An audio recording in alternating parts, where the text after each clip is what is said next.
We are in Perek Chof Aleph of Sefer Melachim, and we are continuing the story of Achav and Izebel.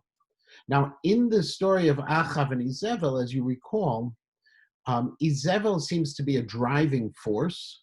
She is a foreign queen who brought in both the Baal and the Asherah into the northern kingdom. Achav seems to be vacillating between a person who accepts Eliyahu and Eliyahu thinks he can bring him in, and a person who's under tremendous tremendous control in terms of being king of the north and also having this queen as well. It's not that he's guiltless. We've just experienced in the previous Perek the question of not killing Ben-Hadad, referring to him, the king of Assyria, as Achi, as my brother, which was a terrible offense. We talked about it last week as well, as it may have been this idea, as Nechama Leibovich talked about, of this cohort of kings, that they had this relationship, that if you were a king, you received certain special treatment from other kings. There was a brotherhood, in essence, of kings, and perhaps, but still, he was completely wrong. We had a similar but different experience, if you recall, with Shaul, when Shaul allowed Agag, the king of Amalek, to survive. Same kind of concept according to Nechama, and yet at the very same time, he was also culpable, lost his monarchy as a result of that. And then this Perek comes along. Vayhi achar hadvarim ha'ela. It was after these things. Rashi makes this fascinating comment. Od acheret lekarev mitato. There was one more thing happening now, that he's going to again be guilty and his death will be hastened. In other words, the end of his monarchy is going to be hastened. What happened? Kerem hayal lenavot Israeli asher b'Yisrael. There was a vineyard that belonged to this person, Navot. Navot was from Israel. If you remember, the capital of the north is in Shomron. It's not right next door. There's a distance. And there's a different kind of culture. One is the Har, one is the Emek. The climate is significantly different between those two areas. But Navot had this kerem. He had it. Eitzel Hechal Achav Melech Shomron. And it was right next to the palace of Achav, who was the king of Shomron. Now, the emphasis on king of Shomron is fascinating, because this is taking place in Israel. So obviously, what the Navi is trying to do for us is create some level of dissonance. Achav, this wasn't his home base. His real palace, the true seat of his government, was in Shomron. This must have been another house which he had, a secondary house. As the Malbim points out, it wasn't the primary palace. Okay, it was just a place that he went, and it was a retreat, let's say. It was another kind of place where he could where he had the opportunity to rule from there as necessary, but it wasn't the core place. So this story is being set up about a vineyard next to a secondary home, which is not key to the governance, but a secondary home of Achav. Achav being a Sumerian and Navot being a Yisraelian, a Jezreelian. Vayidaber Achav el Navot lemor. And Achav speaks to Navot and he says, Tanali et karmacham. Give me the vineyard, your vineyard. Vayhili lagan yarek. I want it because I want a vegetable garden. Kiu karov etzel beiti. It's real close to my house. Vetne lecha tachtav. And I'll give you something for it. Kerem tov mimenu. I'll give you either a better vineyard, im tov beinecha, if that's what you want, or if that's what you want, or I'm going to give you, I'll pay you for it. I'd like to have this field. It's a question of convenience for me. Please let me have it. Now, again, what does he want? He wants a vegetable garden. This vegetable garden that he wants is not going to be something that's necessary for government. So this is a personal kind of request. It's a request that's a very nice seeming request. And in fact, according to Chazal, Navot was actually his first cousin, was Achav's cousin. So he's speaking to Mishpacha, which has interesting implications in the course of the story. As many of you remember what happens to poor Navot. Vayomer Navot El Achav, and Navot says to Achav, Chalil li Hashem, I can't possibly give this to you because of God. Mititi et nachlat avotai lach. For me giving this to you, which was a nachalat avotai, it's my ancestral inheritance. You don't just sell off an ancestral inheritance. This is part of the concept, lo timaker litzmitut, which the Torah talks about. You just don't sell off your pieces of property at will, unless if a person becomes impoverished. You're supposed to hold on to the real estate that you inherited, that is part of the identity of your family. Some look at this idea of Chalil Ali Hashem as saying very simply, this is actually moving a step further. And it's saying that he feels this is, can I get halacha? He's introducing, though, God into this formula. Vayavo achav el beito sar v'zaif. And so he comes home, sar v'zaif, he's just despondent, he's down in the dumps. Interestingly, those very same words were used in the previous Perek, right at the end, right after he had been admonished by the Navi. It says, Vayelech Melech Yisrael Beito Sar v'Zaev Vayavo Shomrona. And he came back to Shomron. So this is, no question, a continuation, a comparison that's happening. In the previous Perek, however, when he had been admonished by the Navi, there he had this very strong reaction because the Navi was telling him something of key importance. Here he has this very same reaction, which is very strange, over what he wants. You know, there's the constant battle that people have, the tension between a need and a want. Here is pure discretion. Here is just a vegetable garden, and he's driving himself crazy to the extent that, as you see in the very next pasuk, what does he do? I'm sorry, let me continue this pasuk. Ala davar asher diber elav Navot Yisraeli, regarding what Navot had said, Vayomer lo eten lecha nachlat avotai. Navot said, I'm not going to give you my ancestral home. Vayishkav al mitato, and he lay down in bed. Vayasev et panav v'lo achal lachem. And he's depressed. Literally, he's lying down. He turns away. He's not eating whatsoever. You know, this is a very strange reaction, especially from a king, especially in the ancient world. Now, some actually point to this as proof of the rights of citizens in ancient Israel. If you think about it for a minute, other kings, and not just in ancient times, but even in modern times, if a ruler wants to have a piece of property, eminent domain, they just grab it. Here, all of a sudden, this person feels he can refuse.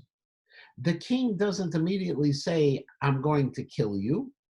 That there's some kind of sense here of rights which a person would have. And it's interesting that he was able to do it. Now notice, though, and we'll deal with this in just a moment, there is a little bit of a difference between the way Navot had presented his refusal and the way that Achav accepts it. Navot had presented the refusal, Chalil Ali Hashem. He had introduced a religious aspect to it. Whereas when Achav is reviewing this in his own mind, he says, Lo etein lecha nachalat avotai. He doesn't say that there's anything religious. God is kept out of that formula. It's just a question of not going to turn over my ancestral homes. Now, the Hoel Moshe also points out that when it says that he turned away, basically what it's saying is it's like a person who's so angry he doesn't want to look at anybody. Nice and simple. Or the Mitzudat David says, Mitzudat Zion says, it's like a person who's so troubled and so worried he can't cope with others. The Moshe Segal, though, does suggest that the mitah, which he talks about, it's not like he's lying down in his bed. Mitah is also the name for the couch. He went on the couch, and in very simple terms, the way it appears to us is he went down on the couch and he pouted over this refusal. Very, very strange for a king. Vatavoy lavi zevel ishto. Now comes Izebel. But to the very love, she said to him, Maze ruchacha sara, why are you so down in the dumps? Why aren't you eating? By the very love, and so he tells her, Ki adaber al Navot Yisraeli, because I spoke to Navot, Va'omar lo tanali et karmacha b'chesef, and I said, I'll pay you for your field. Oim chafetza tatne lecha cherem tachtav, or if you want, I'll give you a different vineyard. Vayomer lo aten lechat karmi. And he said, I'm not going to give it to you. Now we went from the first case, God, ancestral home. Second telling of the story is ancestral home. Third telling of the story is, nah, I don't want it. It's pure discretion. And while it's true that every time when you rehear a story, it's natural for people when they retell stories to change pieces.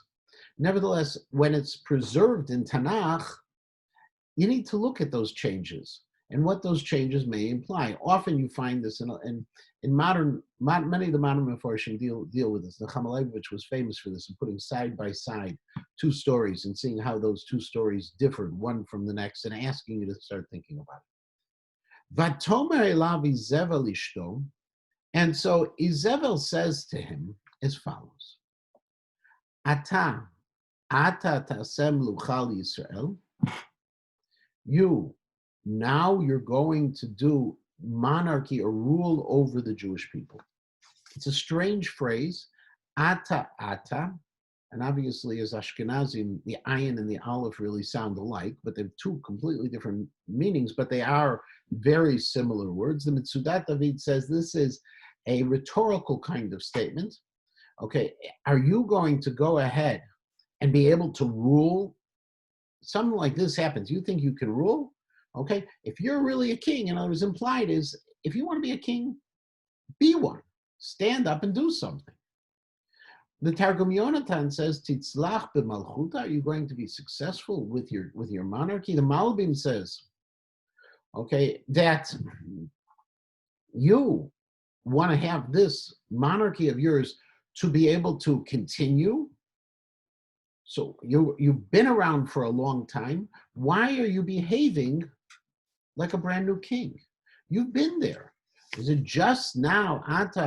Was it just now that you became a king? Kum, get up. Echal lechem, eat. Vayitav libecha, and feel better. Ani aten lechat kerem nevot Israeli. I'll take care of this. I'll get you the vineyard. Vatichtov svarim b'shem acha. And so she wrote documents in the name of her husband, Vatachtom b'chotamo, and she sealed it with his signet ring. Vatishlach hasfarim, and she sent these sfarim el haskenim, to the skenim. Now, who were the skenim? Rashi says these are the evil ones. These are corrupted elders, as he says, ziknei ashmai, ones who are going to be guilty. Okay, they're evil. Okay, sabei dahavta, there's ziknei busha, they're the elders of shame. Ve'ela chorim, and also sent them to the chorim. Now the chorim, according to the Mitzudat, are the other officials, the sarim, and it's possible, says the Dat Mikram, that really chorim here comes from the same word as chorin, as people who are free men. That these are significant people who are b'nei chorin, and what are they free from? They weren't slaves, but they're free from the taxes. They're the inner circle of the king who might have that opportunity to help him out. Targum Yonatan says turbaniya, that the artisans, whatever they are, there's some kind of another significant group within the leadership. Asher b'roy yoshvim et nevot, okay, who sit normally with nevot. Vatichtov basfarim lemor, and what she wrote in these books was the following: Kir'u tzom, call a fast. Now, tzom, interestingly, the Radak says in the name of his father, a tzom is actually a gathering. It doesn't mean fast. A ta'anit is actually a fast. A tzom is the gathering that normally accompanied a fast. And so the way the Radak's father explains this is call a gathering, call a meeting. Rashi says, no, it's not the other way around. Declare a fast because something bad is going on and we can't deal with it. And so let's get everyone together to find out what the issues are. V'hoshivu et Navot b'rosh ha'am, and place Navot at the front of the people. Now, v'hoshivu, in this kind of case, the Malbim says that he is put at the front, meaning he's going to be the equivalent of on the witness stand. He is going to be the one to be tried in this case. It's also entirely possible that v'hoshivu barosh just means simply bring him in and bring him right there, put him in a place to set him up, put him right up front to set him up. V'hoshivu shnayim anashim b'nei bli'ayel negdo. And then, now comes the real plot, get a couple of absolute criminals, wanton individuals, and have them go against him. Vaya'idu lemor, and let them testify, berachta Elokim v'melech, that you've committed two capital offenses. You have cursed God, and you've cursed the king. Now, those two are pretty important. First of all, by having two capital offenses, we're building up a case that this guy is going to be killed. But the fact is that if you think about it, it's actually true. Because Navot told the king, forget it. You want it? I don't want to give it to you. And by doing so, according to the Dat Mikra, it also, in a way, insults his leadership and his beliefs, which were those foreign gods. So it could be that this is not Berachta Elokim, but actually Berachta Elohim, the gods of the north, you've also cursed out. All of these are possibilities. And by the way, if you remember, we could also tie it back to what Navot originally said, that he says, Chalil Elach Mashem, while it's true that he mentions our God, Yud-Ke Vav-Ke in that, nevertheless, he does bring God. Navot is claiming this is both a divine decree and also my personal opinion. So I'm saying no to you. The crime is there. Hotzi'u v'sikluhu ve'amot. And then you'll take him out and you'll kill him. Now, the advantage of also claiming that this was a crime against the king is, as the Rambam points out, that if he's a mored b'malchut, if he's rebelling against the king and he's killed because of that rebellion, his property transfers over to the king, and so as a result, he's got a great opportunity. Now, Izebel wants to get the property for her husband. She's going to be able to get it because if he is rebellious, that's it. Having gone it further with that, Vaya'asu anshe iro hazkenim v'hachorim asher yoshvim be'iro, and they did precisely, what was laid out by Izebel, kasher shalcha lehem Izebel, kasher katuv b'sfarim, exactly as it's mentioned in the book that she sent to them, asher shalcha lehem. Now, there is one more interesting question. The Ralbag picks up on this. This again tells you a little bit about society. If we mentioned before the fact that Navot was able to refuse Achab's request, and the fact that Achab didn't immediately go to kill him or set him up, automatically tells us that there's something going on in terms of citizens' rights. Here, the fact that Izebel has to come up with some kind of devious, underhanded plan, says the Ralbag, is also proof that the people weren't as corrupt as she was. That if it was that she was able to identify some corrupt leaders, some judges, but if it had just been that she just pulled them out and killed them, there would have been an uprising. So there's a goodness within the people as well that we shouldn't miss at the very same time. Kirutzom, Voshiva Navot Barosh Am. So they called for this fast day. They put Navot up in front. Vayavo Shnei Anashim B'nei B'li'ayil, and these two wanton individuals showed up. Vayeshvu Negdo, and they sat opposite him. Vayidu Anshe B'li'ayil et Navot Neged Ha'am Lemor, and they testified against him, saying, Berach Navot Elokim V'melech, he has cursed God and the king. Vayotziu Michutz La'ir Vayiskiluhu Bavanim V'mot. And they stoned him to death, and he died. Vayishlechu el Izebel, and they sent to Izebel lemor, Sukal navot ve'amot. The deed is done. We have stoned him. He's dead. And when she heard that he was dead, Vatomri Zevel elachav, kum, get up, reish et kerem navot Yisraeli asher me'ein latet lecha b'chesef. Go ahead and inherit, take control. It's not a classic sense of inheritance; it's a way of taking control. Just like when we came into Eretz Yisrael, the Yarashta v'Yashavta, that we should inherit the land. So there is that sense. Take it; it's yours. Ki ein navot chai ki met, because navot is now dead. Rabbi, Yeah. why does it say Perek? So we use these in it's called Lashon Sagi Nahar. And in English it is called it's a form of a euphemism. And we never want to write that a person curses God. We wrote it above. We wrote it above, did we not? Curse God. No, it's Berach. It's always we've used, I believe, in all of these cases. Blessing God is always the terminology we use. Often you'll find even in the words of Chazal that they talk about God going to punish the enemies of the Jews, and it refers to the Jews. I see. There was say Berach above also. Yeah. There is this sense of language which we have lost. In modern day America, the gentility of language, things would shock people. And you just think back, even things that to us don't sound logical at all. The example I always give to my students are that if you go back 50, 60 years, you would still find people saying that a woman is with child, as opposed to saying she was pregnant. And other terms like that. There was a different way we spoke, and we've lost a lot of it.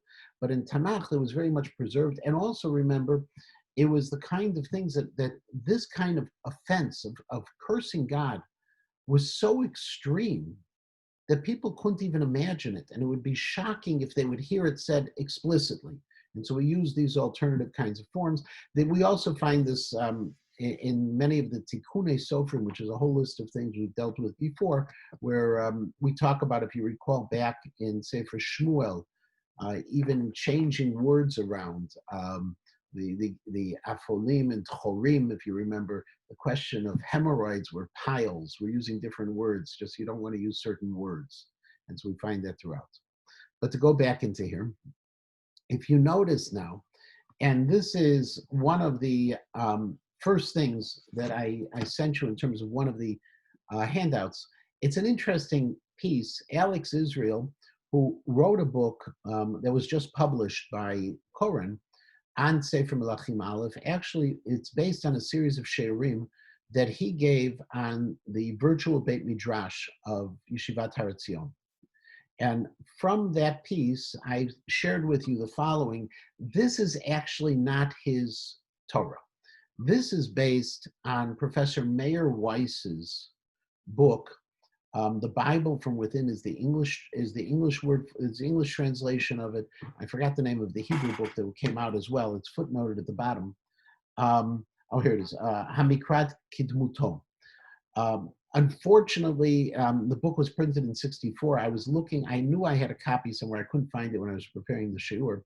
Meir Weiss was a fascinating person, a very, very humble, tremendous Talmid Chacham. I had the privilege of having a couple of shiurim from him. Years and years ago. He was also a very close colleague with Nachama Leibovich. And they both, they really, I saw them hit it off together even. They were of the same cloth in that sense. And so in Meir Weiss's book, after the end of the 6th chapter, he has a whole piece on Kerem Navot, on this whole episode of Kerem Navot. The book is available in ebook form from Magnus Press. The print edition, it's been out of print for a while. It's hard to get a hold of. But Alex Israel brings it down. And he says, if you look, and this is what I'm sharing with you, if you look, there's a transformation in the 4 pieces. And this we've been mentioning before. Navot initially said, God forbid, Chalila me Hashem, if you remember, he uses that religious terminology. Achav says, I'm not going to give you the inheritance of my father. There's a personal piece. It's the family piece. Then when he tells Izevel in Pasuk Vav, I shall not give you my vineyard, it goes to defiance to the king. And then afterwards, when Izevel says this in Pasuk Tetvav, okay, it's who refused to give you the vineyard of Navot, the Israeli, for money. It was a question of just money.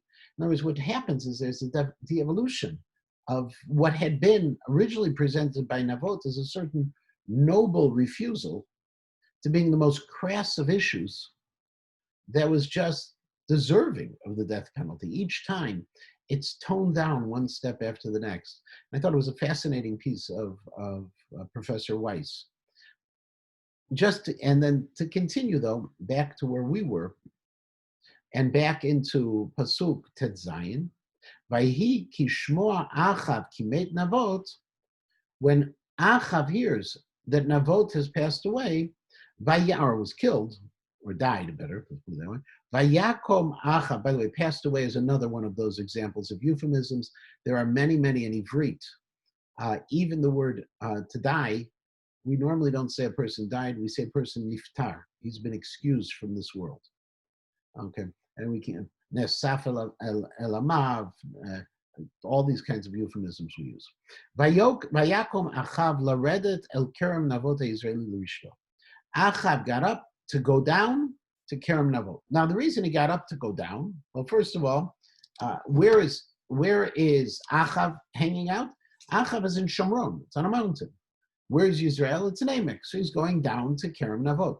But I think what's more important than this is he's not waiting a second. There's no hesitation. His wife tells him he's dead. Go get it. He doesn't say, whoa, whoa, whoa. How'd he die?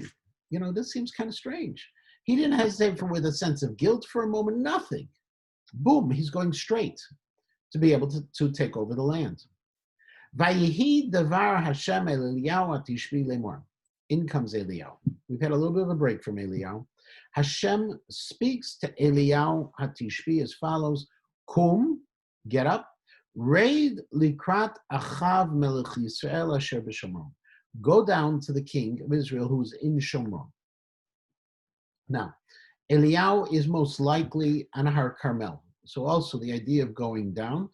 Melech Yisrael Asher b'Shomron, says the Malbim, okay, that we're emphasizing here that this whole issue of Kerem Navot was not about a field surrounding the palace, but rather it was just something that he wanted for his personal benefit. So go talk to Melech Yisrael Asher b'Shomron. His home is in Shomron. The palace is in Shomron.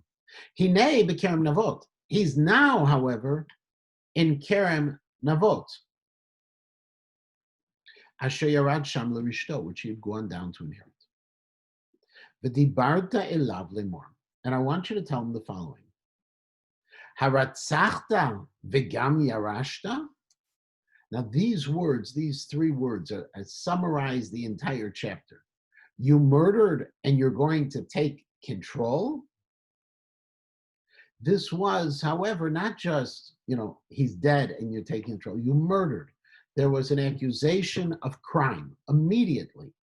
You don't use the word ritzicha if a person just dies. You murdered him and you think you now have the right to inherit that land? B'dibarta elav lemor, and tell him, Ko amar Hashem, and tell him this is what God says. Bimkom asher lakeku aklavim et dam navot, in place of the fact that when Navot was killed, the dogs had lapped up his blood, and that kind of, instead, yiloku aklavim et damcha gamata. The dogs are going to lap up your blood as well. You're going to be punished midah keneged midah, in the same measure of your sin itself. Now, if you notice in this pasuk, there are two statements of God. First is Ko amar Hashem haratzachta v'gam yarashta, and then there is Ko amar Hashem bimkom asher lakeku aklavim et dam navot. One is you murdered and you're going to inherit, and the other says what you did to him is going to happen to you. Why two? And most likely, it's similar to when we have a couple of times Vayedaber. There's something that happens in between.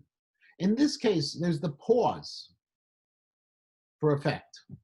The first thing Eliyahu is going to walk in and he's just going to accuse him, Haratzachta v'gam yarashta. Pause. Now I'm going to tell you what else God said. This is your punishment for having done that. Maybe he's waiting for teshuva, for Achab to do teshuva. Interestingly, we'll see how the tshuva works. It could be he's waiting for him to give a chance. And we will see that Achab does tshuva, which is another interesting twist in this whole piece. Vayomer Achav el Eliyahu hamtzatani oivi. So Achab, as he had once before told Eliyahu, my enemy has found me. In other words, he's lahavdil, he's tweeting out right away. Okay, you're my enemy. So I don't have to pay any attention to you. You never liked me. You were always against me. You've always been terrible. Okay. Now, the Barbanel, okay, says, listen, Hamtzatani oivi means you never liked me. And so you're blaming me. The reality of it is I'm not the one who's to blame. I got a wife. I got Izebel. She's the one who really did the murder. You hate me. Everything's my fault. But it's not me. It's only because you hate me that you're blaming me at this point. Vayomer matzati yan hitmakercha lasot hara be'enei Hashem. You have sold yourself out, says Rashi, to anger the Creator. Hineni mevi'elecha ra'ah. Says Eliyahu, in the name of God, I'm going to bring evil upon you, v'arti acharecha, and I'm going to destroy after you, v'hichrati la'achav mashkin bakir v'atzur v'azu b'Yisrael, and I'm going to destroy all of the male descendants of Achav. We've had this terminology twice before, and we'll see them in the text in just a moment. Okay, but we know this terminology. V'natati et beitcha k'veit Yeravam ben Nevat k'veit Ba'asha ben Achiyah. And what is going to happen to you is exactly what happened to those other two dynasties, the dynasty of Yeravam and the dynasty of Baasha. El hakas asher hichasta v'tachti et Yisrael. Because of what you have done and how you have angered God and you have caused the Jewish people to sin. V'gam le'izevel diber Hashem lemor, and also he spoke to Izebel, saying the following: Yochlu et Izebel b'chel Yisrael. That in the Emek of Yisrael, Chel says Rashi is a guy, that in the Emek Yisrael, in the valley of Yisrael, Izebel is going to have a worse fate. Not only will she be killed and the blood would be lapped up by the dogs, she will be eaten by dogs. Hamet la'achav ba'ir yochlu aklavim. Whoever dies from Achav's family, we all found this. It's the same thing like Achia Shiloni. It said back in Yudalit. Whoever dies from that monarch, whoever dies from Achav's home will be consumed by the dogs. And anyone who dies out in the field will be consumed by the vultures. Rak lo haya ke'achav asher hitmaker lasot hara b'nei Hashem asher hisata oto Izebel ishto. There has never been anyone as bad as Achav. Now, what does it mean, never anyone as bad as Achav? Well, Rashi says very simply, originally, when it came to Yeravam and his sins, Yeravam built the two calves in the north, the northern and the southern calf, because he was afraid of the people. He didn't want the people to go down to Jerusalem. He wanted to keep them within, okay? And when it came, okay, afterwards to now Achav is actually brought in via Izebel, the Baal, and the Asherah, not as a means of reaching God, but as a partnership with God, at the very least. Okay, they recognized the Yud-Kei, Vav-Kei, the God of Israel, but they also had these other gods along with him. No one had ever done that before. You've always done these despicable things, greatly despicable things, according to Mitzvot David, the way he translates this, to follow the idols. Everything the Amori had done, who the Jewish people have chased out. Now remember, we have this idea of never doing what the Amori said. It's brought down in Tanakh. We're not allowed to do what the Amori do. And here, by saying that this was something he did, it's bringing it to the worst possible level, his actions. When Achav heard these words, he tore Kriya, he tore his clothing. He wore sackcloth. And he fasted. And he walked slowly like a person who is an avelut. Okay, a person who is troubled in an avelut. Now, there is a question that we have to ask ourselves. And the question we have to ask ourselves, this is a first level question. There'll be another one that's going to come in a moment. But the first level question is, why all of a sudden the quick change? The first time when he's accused by Eliyahu, he says, you're my enemy, you hated me all along, and he just blew him off. The second time, all of a sudden he does tshuva.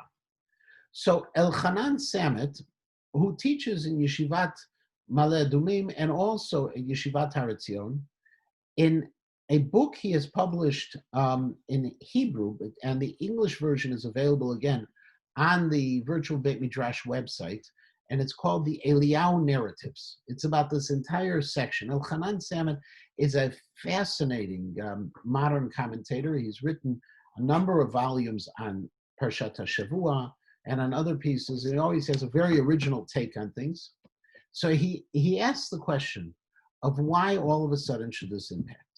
And the way he builds it up, first of all, is he says that if you look at the different prophecies regarding the downfall of dynasties, the dynasty of Yeravam and then the dynasty of Baasha, the prophecy of Achi Ashiloni when it came to Yeravam, the prophecy of Yehu ben Hanani when it came to Baasha, and then you compare it to Beit Achav, you'll notice that they follow the very same patterns and use the same kind of words.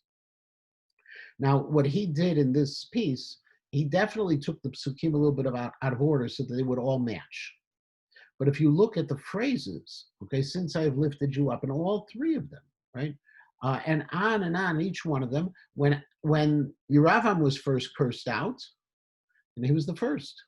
But then when Beit Baasha when this happened with Beit Baasha, with the house of Baasha, or the dynasty of Baasha already, we mentioned like the house of Yeravam ben Nevat. So we make that comparison to Baasha ben Achia, that what's going to happen to you is what happened to Yeravam. And now when he talks to Achav, he says it's going to be like Yeravam and like Beit Baasha ben Achia. So the pieces of the curses are the same, these three kings. But the next paragraph ultimately is what really is the chiddush of Samet.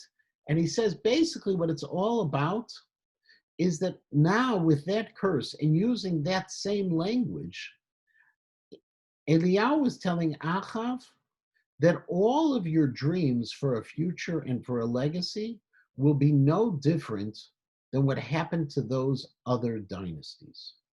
Or in that third line of the second to the last paragraph, all of the enormous efforts of which Omri and Achav had excelled, the creation of a new capital city in Shomron, the building of other cities in the royal palace, the forging of courageous political ties, the kingdom of Tzidon, okay, reinforcement of Israel's army. All of this will be counted for nothing, and the royal house that has achieved all this will be cut off. All of Achav's aspiration and all of his plans, all of his positive qualities as the king of Israel, seeking the welfare of his nation as he saw it, even if at times his view was distorted, were dealt a mortal blow with Eliyahu's message that his royal line was about to end. And therefore, says Samet, when he heard this was much worse than saying you're going to die, you're going to be punished. This means that everything is going to disappear. And he saw it had already happened with Yeravam and with Baasha ben Achia. So it wasn't an idle threat. And that caused him to do tshuva. fascinating approach, and it answers why, going back to Shoshi's comment earlier, why after the first pause, he didn't do tshuva, but rather his reaction was very strong. And now after the second pause, he immediately does tshuva, a tshuva, by the way, which Chazal view as sincere. Vayehi devar Hashem Eliyahu tishbi lemor. And in fact, this is what HaKadosh Baruch Hu now says to Eliyahu. And he says to him as follows: Hara'ita ki nichna Achav milfanai. Did you see now? Achav has now belittled himself before me. He has subjugated himself to me. Yan ki nichna mipanai lo avi hara'a biyamav. That since he did this, he is going to not have this immediately. The punishment will be postponed. Biyamav bimei vino avi hara'a al beto. But rather we'll push it a generation off to when this happens. And Achav is able to walk away from this with a sense of righteousness. We've talked about the fact that there was this righteous streak throughout Achav. He wasn't forgiven. However, it was going to be postponed a little bit. Ultimately, says the Radak, V'im kol zeh mipnei sheshilach ben Hadad b'shalom hayta nafsho tachat nafsho v'ne'erag beramot Gilad. And nevertheless, he was going to be killed because he had left Ben Hadad alive. V'sham lakeku haklavim et damo shenishtaf min harechev. And there, when his blood had spilled onto the chariot, there the dogs would lap up his blood. And ultimately, however, the Radak says from this, you see the extraordinary power that tshuva has. That even a person like Achav, if it's a sincere tshuva, there is the possibility of some change. There are some things, as we know this, that HaKadosh Baruch Hu says no to some people. Actually, it's too late. Certain things can't work anymore. But other things HaKadosh Baruch Hu is going to adjust. And that's what we see here at the end of this Perek. And with that, we finish the Perek. I mentioned in my email that next week we will not have shir. I have to be on the road to a simcha. But the following week we will finish off Sefer Melachim Aleph, and then we're going to get moving along further in this shur. And I thank everyone for your attention. Have a wonderful week.